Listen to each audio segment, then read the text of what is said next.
You ever take your vehicle to shop for a freaking simple brake job and it cost $1,000 freaking dollars and you're like, why the hell did it cost so damn much?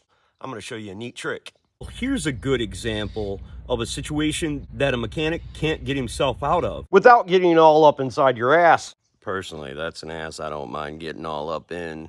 So this customer complained that when they would press their brake pedal, they would feel vibration through it, and it would last for about an hour of driving before the vibration would go away. So that tells me that their caliper is seizing up. You've got a choice of it being pens, which in this Toyota situation is not a possibility, really, unless there's a lot of rust buildup.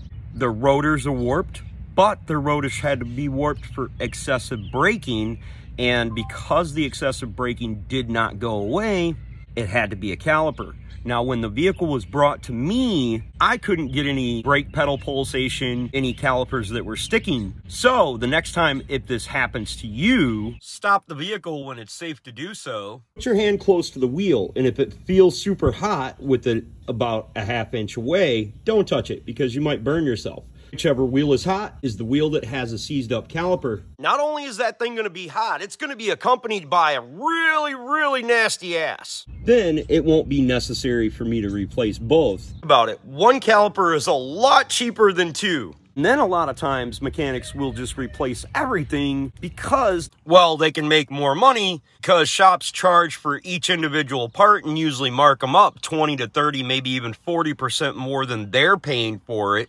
Some of them really don't care, you know, they're to make money. Also, they don't want to have a customer complaint or they don't want to have a return customer, so they just do everything. And me, I try to do the most affordable, economical approach first in every situation. I don't care who you are or how much money you have. Personally, I gave up on retail repair years ago, and I very seldomly do stuff for the public. There's some tricky stuff that I do here on my channel that are one-off, like nobody in the world does them or very few people do them, stuff that I do here. So I'm not panning for work.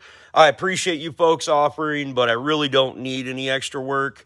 I'm completely junk drunk up in this bitch anyways. Personally, I really just love inspiring and empowering people to do things themselves. Make YouTube videos and help people. Some food on the table, that rent paid, a little bit of money in the bank account. So if you want to help others, help me out. Subscribe, follow, turn the volume down, let my freaking mouth not run, but let the videos play. God bless, have a great day. Remember, if anybody else can do it, you can do it too.